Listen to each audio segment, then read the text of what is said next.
to rock and roll, and glad to be here. How are you doing? I am amazing, man. I appreciate you taking the time to share with our audience all of the just you've had an incredible life, man. I saw some pictures of you before we talked, remember? And I said your family is beautiful, man. You got a gorgeous freaking family. You got the life, you got the entrepreneurship, you got a great family. You're just rocking it, man. So I really give you kudos, bro.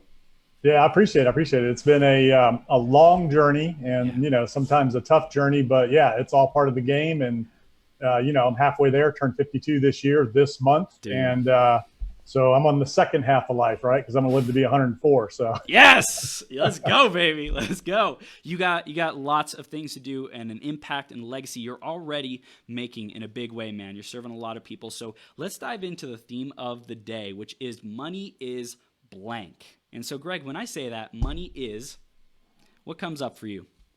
money is a tool that serves a lot of different purposes. So, at the end of the day, it's how you keep score in business. It's a tool to make an effect change in the world. You need it to live, right? Mm-hmm. So the world runs on money. So we live in a economic society that revolves around currency. So you have to make money. You have to make a living. Yeah. So if you're going to have to get out there and work and make a living, do what you love to do and enjoy it, because you're going to spend a lot of time doing it. So, but at the end of the day, to me, it's a means to an end. I That's love really it. all it is. Yeah, and I love that it's like you said, it's a means to the end, to an end. It's not the ultimate thing. Money is not to be chasing, millions or hundreds of millions or billions of dollars. That's not going to bring someone joy and fulfillment. It's Right. what they are able to do because of that. The people that they're able to impact, the lifestyle that they're able to create. And you've definitely seen what money can do in your life because you've had a ton of success already, Greg. So it's awesome, man. Yeah, it's pretty cool. And and there's a lot of people say that money can't buy happiness. Well, those are the people that don't have any, right? So no, I'm just kidding. You hear the old joke, the guy that said, "Hey, money doesn't mean, doesn't buy happiness." He said, "I was just as happy with 300 million as I am now with 200." Yep. So Yeah. I love it, man. That's so awesome. So, Greg, I mentioned a little bit about your portfolio kind of thing, what you've done, your resume in the intro. But I want to hear from you in your perspective. What do you stand for, and what do your clients come to you for today? so people come to me for a lot of things. One, I started from nothing with nothing. I didn't go to college. So I'm not this guy that's this billionaire that, has this pedigree education and had all this financial backing. I mean, I did it Mm, all the hard way from the ground up by just hitting it and getting it and working hard. I'm not the smartest guy. I'm not the most talented guy, but, you're not going to outwork me. Right. So mm, I come from a background of hard work, discipline, dedication, pouring into myself, educating myself. I didn't go to college, but I'm very self-educated. yeah. And I spend every minute that I have educating and developing myself, even to this day. I'm a lifelong learner. I'm a seeker of wisdom. Yeah. And the more I learn and know, the more I realize that I don't know. So Mm, really awesome how deep you can go in life and self-development, professional development. So people come to me for the mindset of greatness, right? Because you just don't know what you can do. You don't know what you don't mm, know. And when you find out what's out there and what's available, and it's like you said, it could be one conversation, one thing that just changes your life forever in the course of your life forever.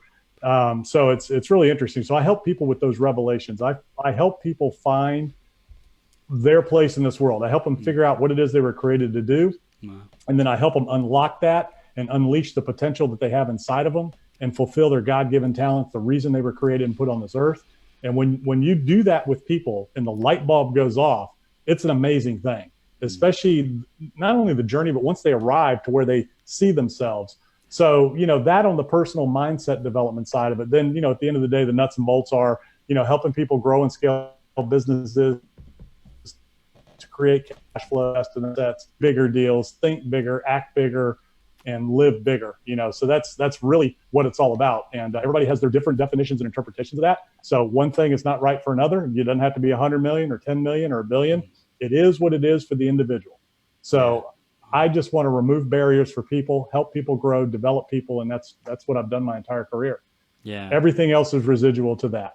Wow. Dude, I love it. Greg, this is really powerful, man. And just on our pre-interview call, like how much you cared and the questions that you were asking me about what I got going on with this 12-hour marathon and everything that we're up to, it was just so powerful, man. So not only do you have the experience and the track record, but you also like you care and you got a big heart and you really want to see people living their purpose and tapped into their heart, into their greatness, the reason why they're here. So I really acknowledge you for that, and it's awesome. I want to go back into the journey and talk about what were some of those big milestones that you hit that really shaped and changed your life to be the Greg that's with us today. Success in real estate, maybe challenges, things that you had to overcome to be able to get to here. Yeah, everything and all of it. So, so I went in the Navy right out of high school. That was an experience, and it was a character building, leadership building experience. I'm a natural born entrepreneur. Started at a young age, cutting grass, raking leaves, whatever. I'd knock on your door, Chris, my name's Greg Dickerson. I live down the street. I need to make some money. What do you need done? Yeah. I'll wash your car, cut your grass, vacuum your house, watch your kids. I need $5, So, and I would not leave till you put me to work and paid me, So very determined, very disciplined, very outgoing. My mother always told me that, I had the gift of gab because I love talking to people. I love asking questions, learning about people. So that was me in a nutshell. So natural born entrepreneur, natural born leader. I was always the captain of every team I played on, every sport. Wow. When I went in the Navy, I joined enlisted and I was put in charge of my section. Didn't ask for it. I was just, boom, dude, take this, take charge of this. Wow. In business, wherever I worked before I started my own companies, I was always put in charge. I was a manager, leader. What's been most instrumental to me in my career is understanding the power of developing yourself as a leader, right? And a lot of people, there's a lot of definitions of that, but the bottom line is when you're a leader, you're a servant. I have a servant's heart. My gifting is I'm a giver, right? I'll give you everything. The shirt off my back, I'll give you everything, right? I want to help people. I've done it my whole life, so once you understand what a true leader is, it's a servant. Everything else just kind of flows from that. So I developed myself there first. And then I just took some steps along the way. Like when I decided to leave the corporate world and start my own business, because I always wanted to have my own business, that was a journey, right? And I stepped out and I went after it and I did it, and started as a little remodeling contractor and handyman guy. And I did $250,000 in sales my first year. Wow. I remember my first job was $500, right? And I was like, man, I'm here. I am 29 years old. I was like, dang, if I can do this like every week, I'm set, right? And it didn't take much back then. This was 1997, and my wife was a school teacher, and, I'm making, I don't know, 50 grand a year doing my own little thing. And so, hey, life was great. And, from that point, 7 years later, I was a $30 million company, one of the largest builder developers, in the area. Wow. And I started 12 other businesses along the way.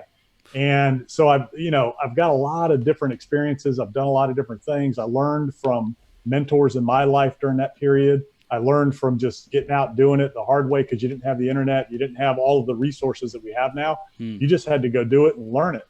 Yeah. And I learned by asking questions. I learned by setting my ego aside. One of the other gifts I have is I know that I don't know anything, and I'm not afraid to ask for help. I'm not afraid to listen to others.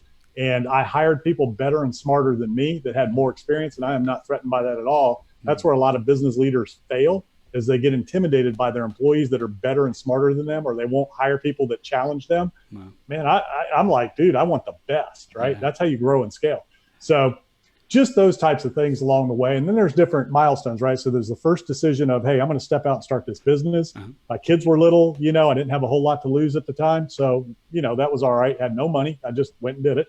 Then the next step is leasing an office, right? So I get this office warehouse, $800 a month. That was a huge signing that lease, man. That was a huge step. So I remember that. And then, after that, it was, growing the company, then doing my first real estate deal. It was a lot flip, that a realtor came to me and said, hey, we can buy this lot. And my dad's got a client that'll buy it and pay us 30 grand more. You put up the money, I'll do everything else. Wow. I did that. We split 30 grand, made 15 piece. That was just amazing. So then it goes from there. Now you need a bigger office, then you start building bigger houses, and you start doing development, just one thing after another. So it's just so many different things. And each company, so as you do more of that, you get more and more comfortable, you get more and more confident. And then you just, next thing you know, you just do. So, and then when people say, hey, how do you describe Greg Dickerson? People that would describe me, they're like, hey, be careful what you tell him because you're going to do it.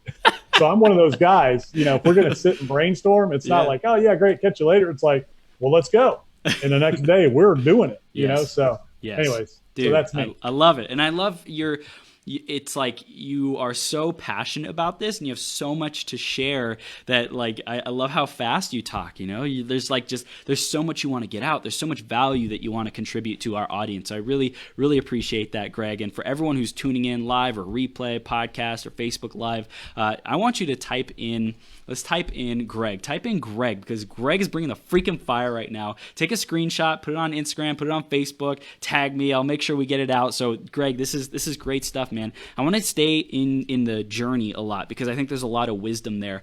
And you mentioned that you were always the team captain. What was it about you that had you like selected as that role? And how would you teach others to be that way so that they get leadership positions, so that they step into their servant, so to speak, mindset? So, again, I was just kind of wired that way where, if there was something to be done, I just step up and let's go. And I would just bring people together, but not in a way like, hey, you over here, hey, you over there. It's like, hey, let's go. Yeah. Like I said, it's that whole, you tell me you have this idea, you want to write a book. I'm like, all right, well, let's do it. Yeah. So I lead from the front.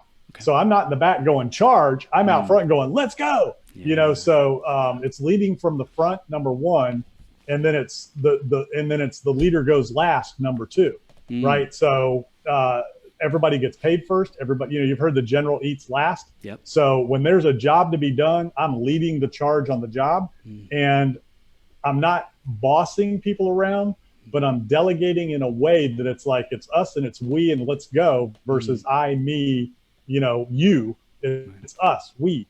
So it's kind of like that. And I've just always been one of those guys that I walk in and I just take control. I just take charge, but not in a forceful way. It just happens. Yeah. So I've never really thought about it and studied it in terms of why. It's just kind of how it works, and it's just the way I was born. So what I had to learn how to do, because I am very high energy, as you can see, and when I was younger, I was a little less patient, so I had to really work on my patience, because I want it done now. Let's go, So there's a good side of that, and there can also be a downside to that as well. So I really had to work on myself in terms of that. I had to work on how to lead people, which means understanding people, what they're going through, what they're dealing with, where they come from, and helping them bring out the best in themselves. So if you're a servant, so you just take the back seat when it comes to those things. When you win, it's about the team. When you lose, it's about me. So it's just those things, that it just kind of works.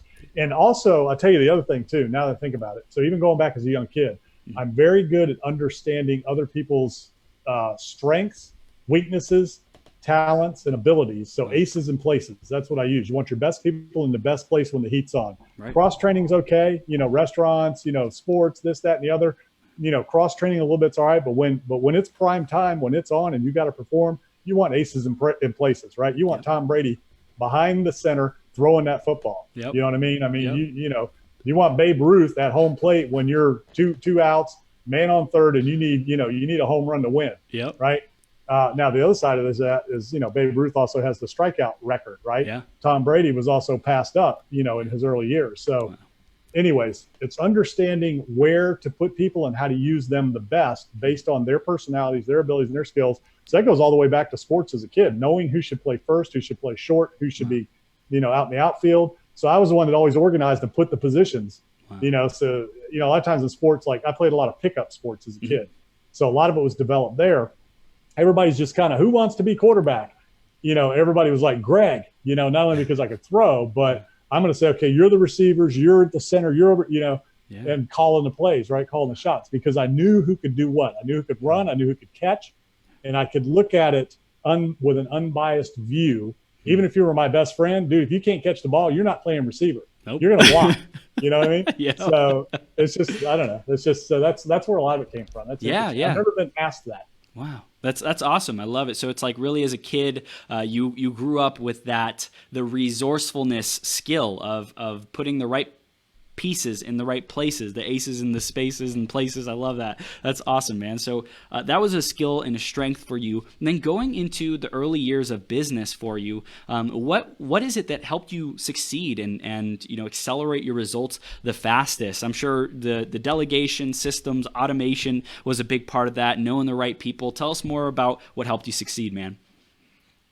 So just a can-do attitude, an unshakable, unbreakable mindset, positive mindset. I mean, I'm one of those guys, everything is possible. Not anything, everything. Right now, I'm not, obviously I'm not going to be a quarterback in the NFL. I mean, so within realistic, limitations of your ability, but generally everything possible. Educate yourself. If you believe in yourself, if you believe in your team, and if you are prudent about what you do, you can do anything. I started with nothing. I mean, I have, when you look at my background as a kid and how I came up and all that, I mean, I shouldn't have been able to do anything, I mean, I just shouldn't have been. And I was a tough little kid, and I was the kid that had to get notes home from school every day because I was in trouble all the time, so super ADD, but at the same time I can focus. And so number one, it's that discipline and determination that, this is going to work. I won't quit. I won't give up. Failure is not an option. I will do whatever it takes, morally, legally, ethically, to get it done. And I will work 24 hours. I don't care what it takes. I'm going to work until it's done. So I have that kind of dedication, determination, and discipline. Yeah. I lost weight and quit smoking at the same time. I mean, I was 80 pounds heavier than I am. And, one time in 2004, and I was a lifelong smoker. I made up my mind. I'm going to quit smoking and lose weight. I'm not going to go the other way, right? That's usually what happens when people quit smoking. So I just have the ability to be able to, I'm just positively, I'm just optimistic, eternally optimistic, I guess you can call it, but not unrealistic, right? I'm not delusional, but I have a big vision. I have a big mind, and I believe everything is possible. I mean, I believe literally if you want to go do something, you can do it, and, so, I mean, that's really it. But, developing myself as well and developing the skills of a leader, delegator, motivator, inspiring results out of others. That's what leadership really is. You don't command leadership. You don't order leadership. Leadership inspires results. You inspire people. You encourage people. You help people. You serve people. That's what leadership is. So, that's what it is. This is beautiful, man. And I hear that you see the world this way, and I'm sure it's been an evolutionary process, right? And what I love about you, Greg, is like you are the eternal optimist and seeing everything that's possible. And people being around you, just simply being around you. Like if someone is stuck in a limited way of thinking, or they're feeling overwhelmed or whatever, they have a can't do attitude. Maybe it's temporary. Maybe it's something that's a little bit more long-term. If it's long-term, then they're going to self-select themselves out of your vicinity and your radius and your energy because they can't keep up with your can do and do. But for the people who might have just a couple things that they get to work on, simply just being around you and saying, damn, Greg's this guy who's showing me it's possible. Like when you just be you, and of course all the growth and personal development and all the habits and all the behaviors and ways of being and tendencies and how you show up, your paradigm, that is transferred over to people around you. And I think that's one of the most valuable things about you as a mentor, as a coach, as a leader, is that you just pass that on to the people around you. It's contagious, man. Yeah, it's a lot of fun. I'm an encourager. And again, what tickles me more than anything else, so I've done a lot of things. I've done a lot of different real estate deals, commercial, residential, land development, just, all kinds of fun things, flip houses, build houses, whatever. And I've had a bunch of different companies, and I do equity capital, and I buy companies, I build companies, I do all that. People around me are like, man, you do so many things. What's your favorite thing? What do you love to do more than anything else? I mean, it's simple, build people. I'm an encourager. So everything I've done, it all comes back to people. You can't do any of that by yourself. Wow. So what you said there, for the people that are stuck, right? Yeah. At the end of the day, what I do is I believe for you until you believe for yourself. I'm not going to do it for you. Wow. I'm not going to make you do it. I'm not going to force you to do it. I'm going to believe for you because, if you're believable, right? So some people just, you can't help some people, right. But the ones that are, I will believe for you and take that step with you and hold your hand for the journey until you can walk on your own, and believe for you till you can believe for yourself. So I mean, I just love that. That to me is more fulfilling than anything else there is to when a light bulb finally goes off in somebody's mind where they're like, I can do this. I just, and so that's what it is. It's just taking that step, taking that action, building the muscles of belief and the discipline of the big ideas and the big thinking. Because once you have a little bit of momentum and you get out and you get started, like starting a podcast, people will toil over starting a podcast. Once you record the first episode, it's done. You're like, man, wasn't that hard? And then you just keep going, right? Yeah. But there's so much information now that you'll get stuck on, I don't know, which platform. All right, wait a minute. Do I need music? Do I need this? Do I need that? Just record the thing. Just record it and go, and then build it from there. Yeah. Dude, this is great, man. So I want to talk about how your experience in real estate helped you to just be an overall better entrepreneur and leader. Because now you're in a lot of different fields. You're staying up to date on podcasting, being an influencer, building audiences and tribes and communities. So I want to talk about what were the key things in real estate that helped you be even more successful today. It started with restaurants. So my DNA, I'm built from a restaurant perspective. So in the Navy, I did retail. We took care of the ship stores, the vending machines, the barbershops, the laundry. So we were called ship servicemen. So we were the guys, if you want anything, you had to come to me, right? So that's where it started. And that's where I learned business and accounting and things like that was through that. Then when I got out, I had construction jobs during the day and I worked in restaurants at night. And then I got into management at restaurants. And that's where I learned how to manage people, how to, what is it? Myers-Briggs, different personality types of Myers-Briggs, disc profiling. So I learned that and, really learned more about how people operate and how they think and what they're, so I got a lot of great management training from the restaurant industry on the personnel side, interviewing, recruiting, hiring, training, all that. And then also the business side and the numbers. Real estate, restaurants are all about squeezing a nickel out of a penny. You got to watch every single little, a nickel out of a penny. That's not easy to do. So that's what restaurants are all about. Very low margin business. You got to watch every single line item. I mean, you got to watch every ounce of cheese, every ounce of steak. I mean, you're measuring and managing everything. So it's metrics and KPIs down to the minute level. And when you have 500 restaurants, a quarter teaspoon of cheese over 500 restaurants is $100,000 a year. One little quarter teaspoon. Wow. So that's the kind of stuff you're looking at, right? So that's really what built. Like I said, what happened was I got into construction instead, and those two businesses cross over very well because construction is about people and it's about numbers. So to me, it's the same thing. And then I realized, hey, every business is about people and numbers, right? So my philosophy, like everybody knows, Marcos Lemonis, his whole, philosophy, people, process and profit. Yep. So mine was always people, operations, profit, which operations is the process, right? Yeah. Or, I'm not sure what his thing is, but it's people and it's systems and it's numbers and it's profit at the end of the day, no matter what business you're in. So I was able to transfer that over into building first. And then through building, I learned real estate. And I mean, and all of the things that go along with it and how to invest in real estate, got my real estate license. So learned it at a very intimate level, doing at all levels. And even the technology. So, I mean, you're talking to a guy that I didn't even send my first email till like 2001. I didn't really know how to use a computer. I was dictating to my office manager and she would type up my emails and send them out. Wow. And smartphone. I didn't start using a smartphone until 2011. So I was somebody that had to get up to speed on technology. Now I'm very good. I mean, I can use all of it. I'm very good with technology and internet and, all the stuff that's out there. So it's constantly learning, constantly developing yourself. And it's just one thing led to another. And it's just interesting how much different businesses and industries cross over. They all have their own language. They all have their own metrics.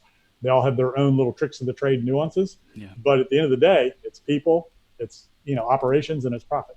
This is gold. This is gold, man. I want to talk about personal development for you because that's been a huge part, self-growth, self-improvement. And you mentioned on our pre-interview call that like you listen to music very rarely, but you're constantly listening to books, listening to podcasts, like growing yourself. Tell us a little bit more about how you develop that kind of a mindset and how you encourage people around you to do the same. Yeah, and I read too. So, that's when I'm out and about moving around, exercising. Like when I'm exercising, I don't have music playing, even working out. I've got a podcast, I've got an audiobook, something. But I guess it's something that I kind of always did. But again, going back to the restaurants, when that company hired me, they said, hey, I want you to read these 3 management books, and then I want you to read these other 2 books. It was like 5 management books that you had to read. So that's when I started realizing how powerful that kind of stuff was, right? Before that, this was 1995-ish when I went to work for that company.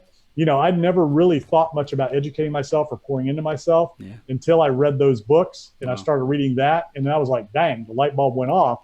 So then I became a voracious reader. I became interested. I was a poor student, horrible student. I was young and cocky, thought I knew everything. So at that time, I wasn't interested in learning in the early years. It wasn't until I went to work for that restaurant company that they said, hey, you've got to read these books. And when I saw how effective that was, and then I read these other books, I was like, dang. And, so I just started going from there and pouring into myself from there. And then the more you learn, the more you don't know, so it's just, you just keep going deeper and deeper and deeper. And so I just developed a discipline of self-development, professional development. And, just from that day on, I just didn't waste any time pouring useless content into my mind. Because I'm telling you, everybody who's listening, you are not only, you've heard you are who you hang around, you are what you look at and think about and hear and read. That's what you are. It's just not what you think about, because what you think about is what gets poured into your mind. Because you get those pictures, and there's so many things now to take your attention. You have to be deliberate about what you pour into your mind. You're relentless, ferocious, tenacious, disciplined with like cutting out the distractions, eliminating those distractions. That is the key to massive impact, success, growth in any industry, anyone's life. Like if you can't do that stuff, you will be overtaken.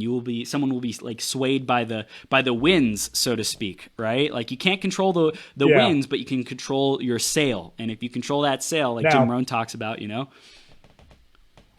So I'll tell you another big motivator for me, the main motivator. So once I learned what it could do for you in your career and in your business, the big takeaway for me was, if I'm going to be a leader, if I'm going to lead people, and if I'm going to create a business and create jobs where somebody's livelihood is relying on me, I better be the best I can be. I better know as much as I can know to be able to help them, pour into them. I mean, if I'm going to influence people and they're going to listen to me, man, I better be doing everything I can to make sure I'm the best I can be and bring it. And this goes all the way back to, my kids. I coached every sport my kids ever played, right?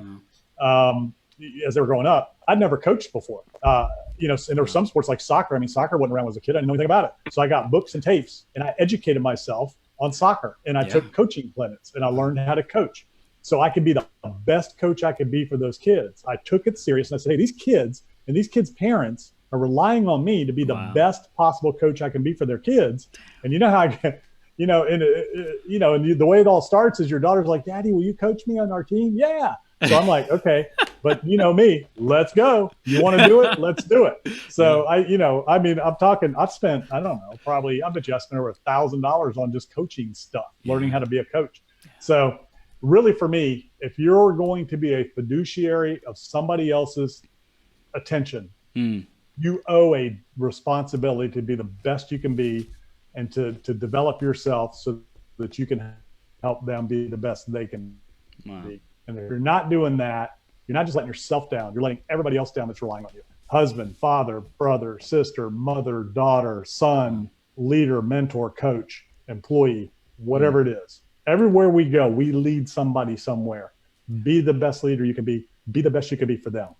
Yeah. So. And Greg, I love this. This is so powerful. I just feel the determination for you to make a positive impact. Like it's truly the servant mindset and the servant heart. Like you are just being that, the servant leader. I love it, man. And I think just listening to this is super inspiring for me and for everyone who's tuning in. So if this is resonating with someone out there who's watching or listening right now, like type in servant, like take a screenshot, type servant, because this is literally, in my opinion, and I think Greg's opinion too, it's literally how you get anything that you want in life. Like help enough people get what they want, be a servant leader, like put other people's needs first, solve those big problems that other people are facing, and then you can have anything that you want. So really tag us on social media. This is awesome and epic. And Greg, I wanted to ask you about one particular thing. You, in your younger years, you were confident and maybe a little bit cocky, maybe a little bit know-it-all type of person, right?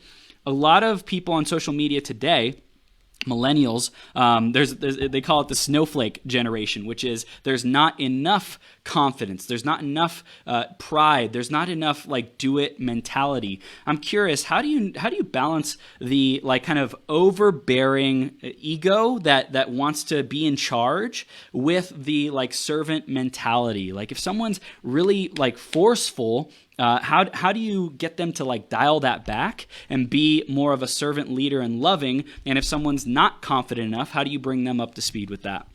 So the lack of confidence is easier than the overconfident, right? So when you're like I was, and again, I was just full of big ideas. I wanted to take on the world, tackle the world. Nothing was going to stop me. So that was a lot of it. I just wanted to go out there and just take on the world and start my own business and just do that, right? And I mean, I don't want to make it sound like, nobody could reach me. I mean, I did listen to people. I had people that taught me, and I listened to people. There are some people you just can't reach. They're just not going to listen to you. They're narcissistic. The ego has ruined more business deals than anything else. So when I say I was young and cocky, it's just that I wanted results and I wanted it now, right? I just didn't understand. I wasn't patient. I didn't look from the standpoint so much of a servant in the early days, more than I was just trying to get stuff done. Right. And I didn't take time to understand why you would be doing or not doing what you're doing or not doing, right? So that changes as you get older. You get wiser. You get a little bit more tame, and hopefully, less intense. Yeah. So if you've got somebody who's just really strong-willed, then you really gotta tell them, look, man, you've got a very strong personality. I was just like you. You got two choices. You can keep beating your head against the wall until you finally knock yourself down and realize, dang, this ain't working. Right. Which was me. I finally realized I got to change. Right.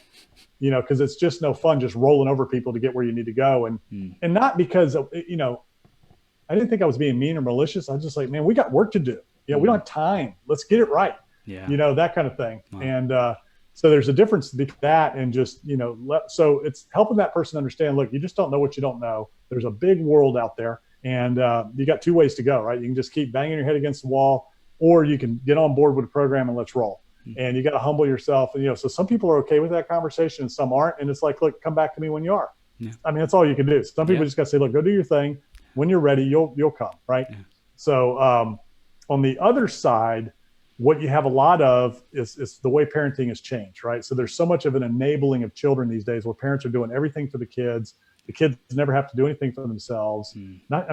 It's little things like chores. Do you know how powerful chores are? Make your bed. Put your dishes in the dishwasher when you're done. I'm not saying slaves, I grew up, man, I had to do it all.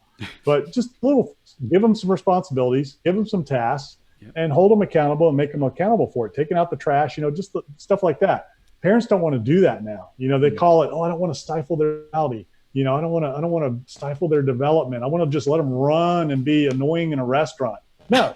Teach the kids some stinking manners, and teach them how to shake hands firmly and look somebody in the eye and smile and be happy and be positive and be proud that you got up and made your bed and took the trash out and I didn't have to tell you, so it's those types of things that you start at a young age, and it is different. So with social media today, I cannot imagine being a young person coming up in that world. I mean, it's got to be awful. Because they're seeing everything that they want to be and they don't think they can be. And everybody else looks, and even for adults, everybody else looks like their life is so much better and they're doing so much more. And people would just get really hung up in that, And if you just, again, go back to the servant thing, if you just can be happy for other people and say, oh man, they look awesome. Look what they're doing, man, that's great. And just focus on your own thing, but that's a very hard thing to do. So young people building self-esteem is a little bit different. It's that coming alongside of them, believing for them until they can believe for themselves, and helping them understand where that comes from. Look, your mom and dad, have enabled you. You got to stand up and do your own thing. Yeah. And then you give them things to do on their own, and you let them fail, and you let them move forward, and you let them realize, hey, and that's really the big thing is parents don't let their kids fail. And, not everybody, but that's what happens that's what creates snowflakes. It's parents' unwillingness to let their and it comes from a place of love, but they're doing damage. Yeah. Yeah. I Great. got a saying, Good. you can raise them now or you can raise them later, but you're going to raise them. That's And great, what's the man. average age of kids, leaving home now? Is it in their 30s now? Kids are Yeah. staying at home with their parents. Man, You can raise them now or you can raise them later, that's but you're right. going to raise them. Man, that's powerful. Greg, this is so powerful. Timely wisdom for our audience, both parents and we have millennials tuning in. So this is really great stuff to be able to relate with people around us, to lead ourselves better. And I want to talk about the particular aspect of scaling, because you've scaled effectively, and especially creating assets and cash flow. That's something that you've really been great at. So let's dive into the mindset of scaling and creating additional assets and building bigger businesses. So scaling a business is all about, number one, so there's a couple ways to scale a business, and every business has its limitations. So in certain businesses, scaling is acquiring other companies. It's easier just to go buy another company that's complementary to what you're doing. Right. Scale that way.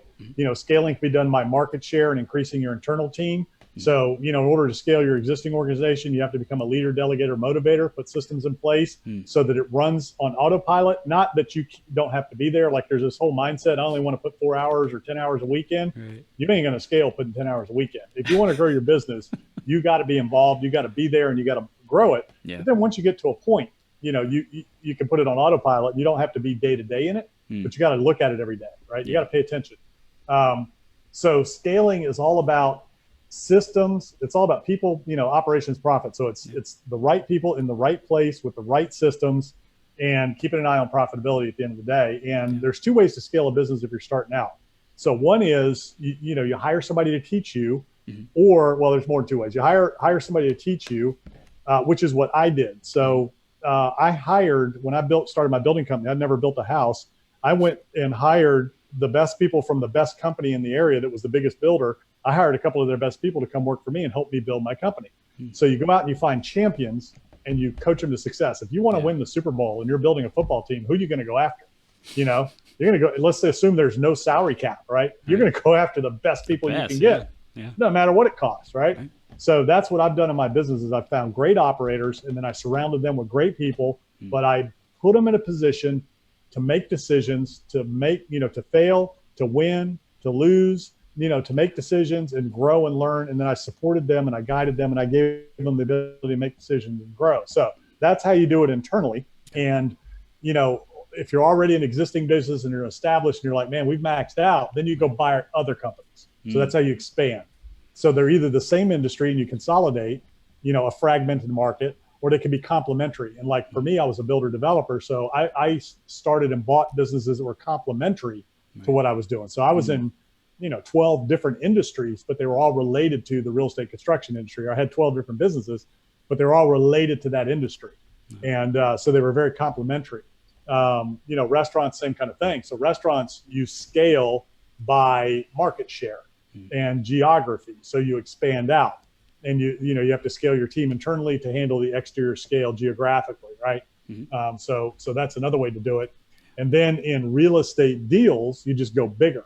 So the way you scale is bigger deals, right? So you start with a deal, it's the old, monopoly, greenhouses for red hotels. Yeah. I mean, it's really in real estate, that's what it is. So you do one deal to generate and build your cash so you can do bigger deals. And once you get the big deal, then you do more bigger deals. And, so it just kind of grows that way. And then again, even in real estate, you can consolidate industries. So if you want to scale a multifamily business and you're at 500 million or whatever, then you can either go out and try to find properties, or you can say, hey man, who else has $100 million portfolio or a $200 million portfolio, and you buy them. So scale can take a number of things on, but at the end of the day, you got to have the right people in the right places and you got to let them do their job.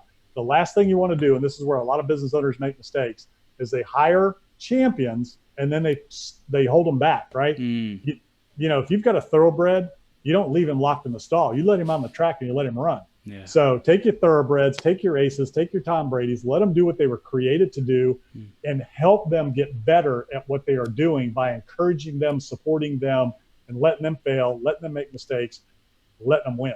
So Wow. That's how you do it. I'm curious, did you see any pattern over the course of the businesses that you've worked with and scaling businesses? Did you see a particular range that's more difficult or takes more time than others, like from 0 to 6 figures, from six figures to 7 figures, from 7 figures and beyond? Did you notice any patterns or places where people get hung up or anything like that? No, that's industry specific. So it depends on whether you are high volume, low ticket, or Mm. big ticket, lower volume. Right. So it just really depends on the business you're in. And the whole 6 figure, 7 figure thing.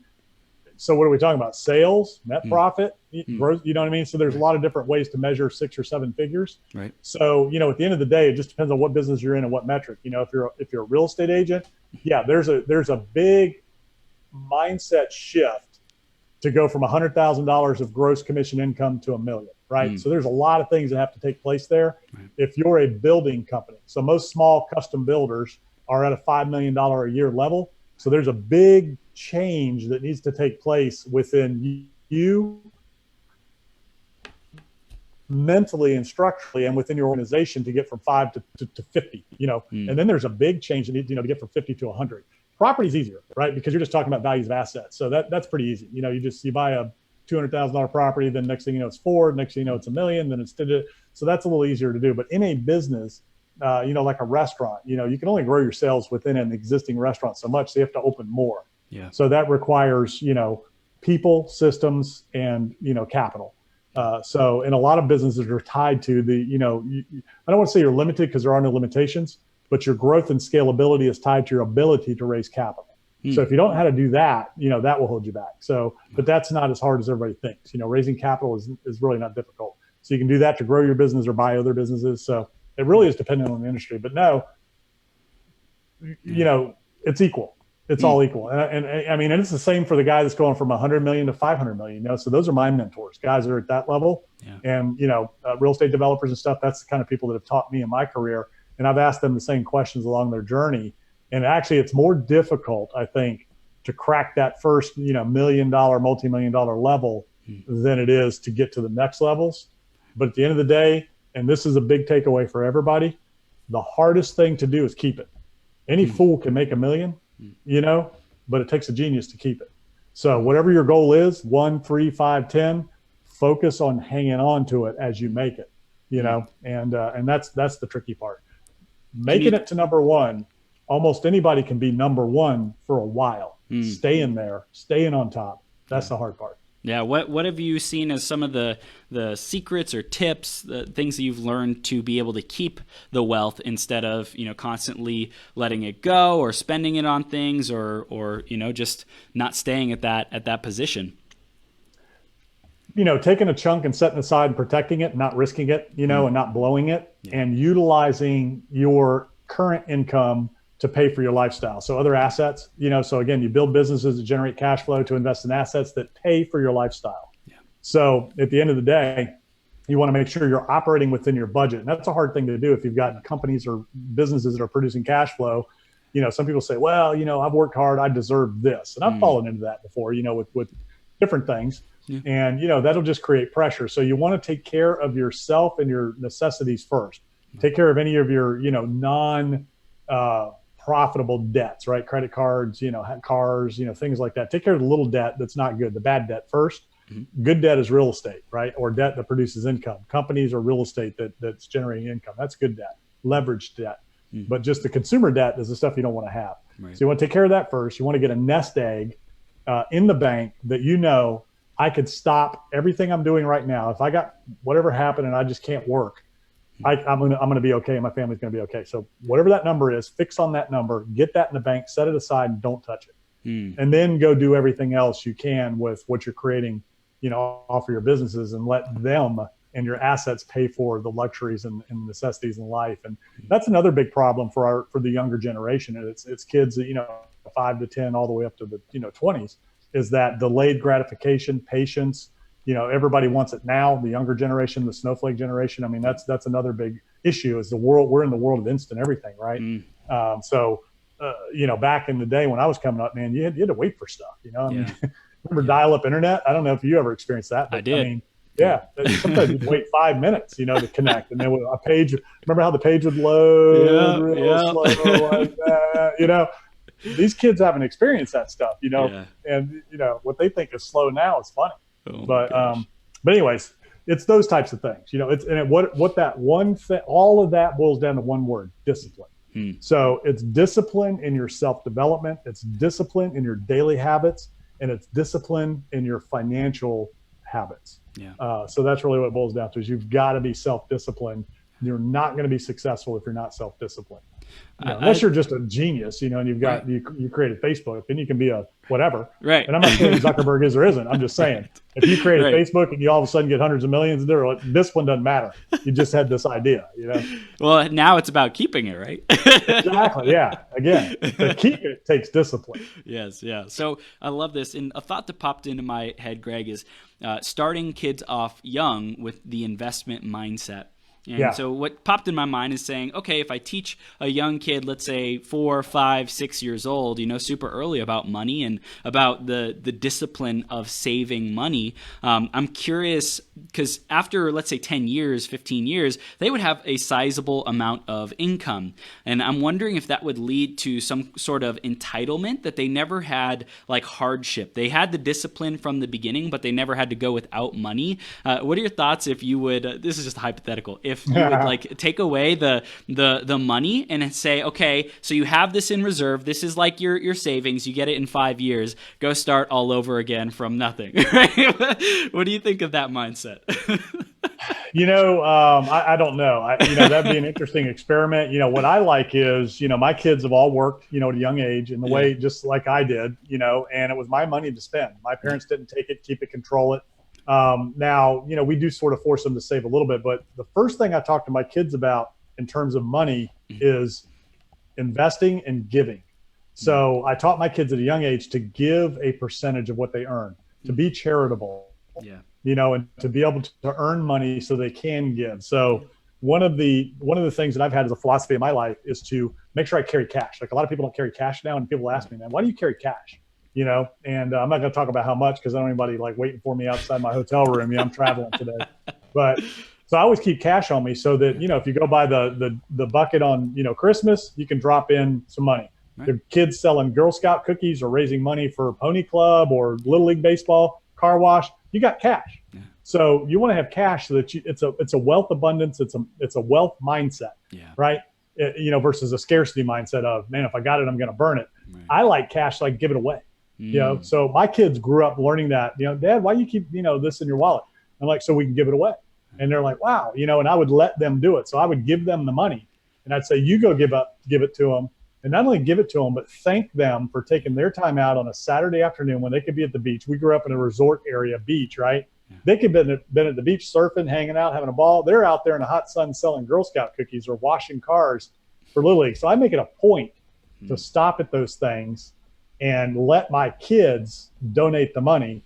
And by the way, once I got healthy and lost weight, I no longer accepted the cookies. I just gave the money and said, you keep the cookies, sell those to somebody else. We just wanted to reward you for giving up your Saturday and support your organization, and thank you. And they're all just like blown away. They're like, nobody thanks these people for doing what they're doing, right? And I've been the dad on the other end of it with my kids out there asking for donations, right? Yeah. So anyways, I've taught my kids at a young age to be givers first, to be investors second, and savers last. Give first, invest second, so then you can save. Yeah. So I've never controlled their money. I've let them make their own choices. And I will tell them, look, you're working hard, you're going to blow all your money. And they made that choice and they blew it. And then they saw, man, I worked all summer and I made $3,000 and now it's gone on food and clothes that I outgrew. And so that sticks with them, right? Yeah. Yeah. So I think you got to let them fail a little bit so that, once they get out there. And then you hear some of the wealthiest people in the world say they're not going to leave their kids any money because they don't want to stifle what they were created to be. Nice. So if you're given this huge thing, it may stop you from actually becoming what you're supposed to become and what you were put on this earth to do. So I think it's very wise.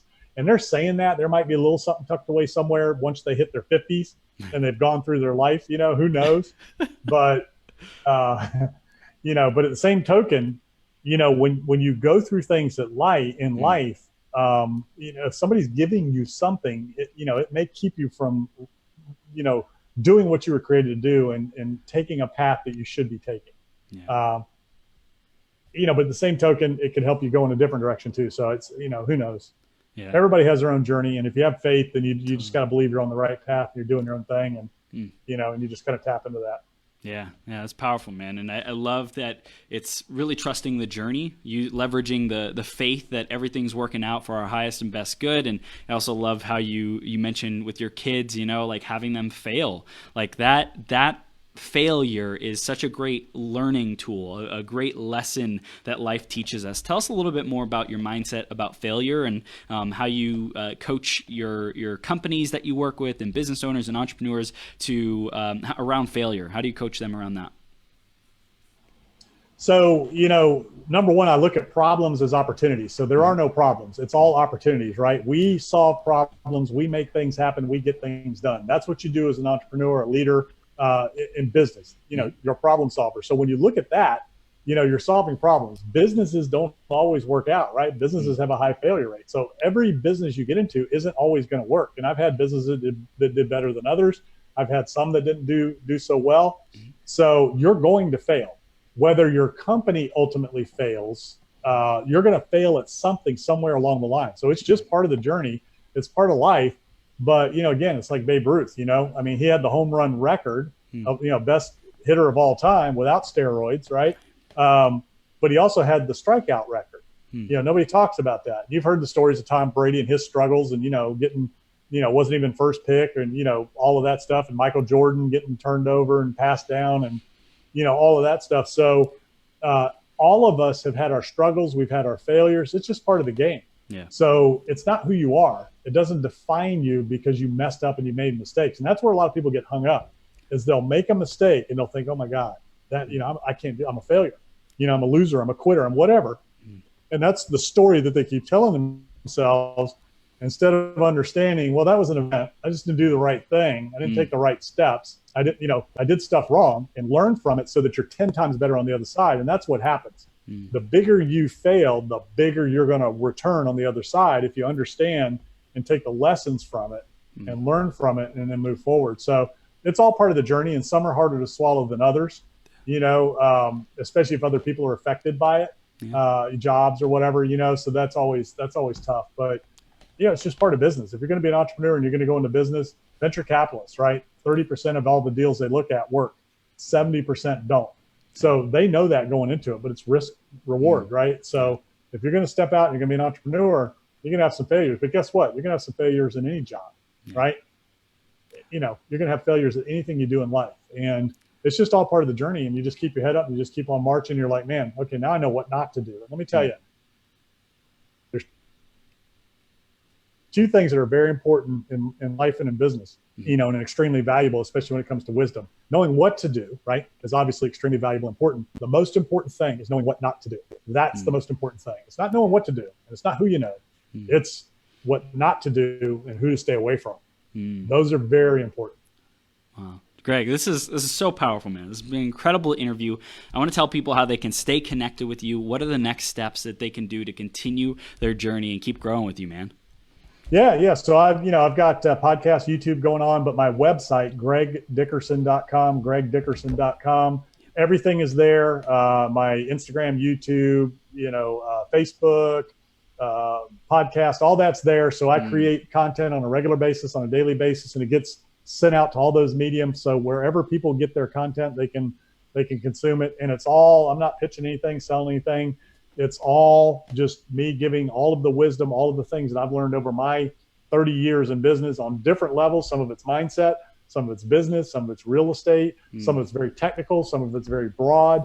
So it's just a lot of different things. And it's kind of fun because, I'm just putting stuff out there and, different people hear different things and they resonate. And, this will become part of the content library and, that type of thing. So I'm just sharing what I do. I mean, I do coach and mentor people, but, that's all just there for people to consume. There's no pitching, there's no selling, there's no nothing. It's just me doing what we're doing right now, giving away what I've learned, good and bad, through, hard knocks, self-taught, learning the hard way by doing over the past 30 years of my life. And, I joined the Navy in 1985. So how many years ago was that? I mean, that's when I started my journey. I mean, I worked before that, but really my career started in 1985. So I don't know how many years that is.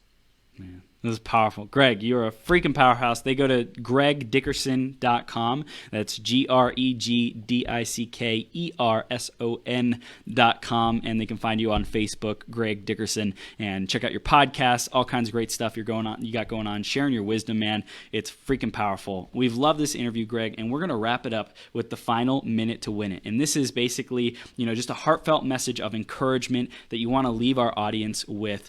Someone out there needs to hear it.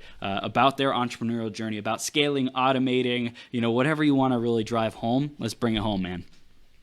Yeah. So I guess what I would tell everybody is, if I can do it, you can do it. I'm not the smartest, brightest, most talented guy in the world. I just worked hard. I poured into myself. I educated myself. So no matter where you are, no matter what you're doing, no matter how scared you feel, no matter who's telling you you can't, no matter who's telling you you won't, no matter what happened to you before, I don't care. Today is the new day. Start right now. After you hang up, whenever you turn this thing off, go take action on something and move your goal forward. I don't care how small it is, whatever it is you want to do, start something small, create something new every single day that wasn't there yesterday, and just get out there and make it happen. If you don't believe in yourself, I believe in you right now. Until you believe in yourself, I will journey with you. Just do it. Just get out there, believe, understand that it doesn't matter where you come from, what you've done, how many failures you've had. You can start right now today and make it happen. Just get started. Amen. Greg, you are the freaking man. I appreciate you being here, dude. Really looking forward to what we can create moving forward and just making a big impact on this world. You're an awesome human being. Thank you for being here, Greg. Yeah. Thank you. I appreciate you having me, and I enjoyed it, man. I hope everybody got some good takeaways here today. Definitely, man. Definitely. I appreciate you. We'll see you soon, okay? All right, Chris. Take care.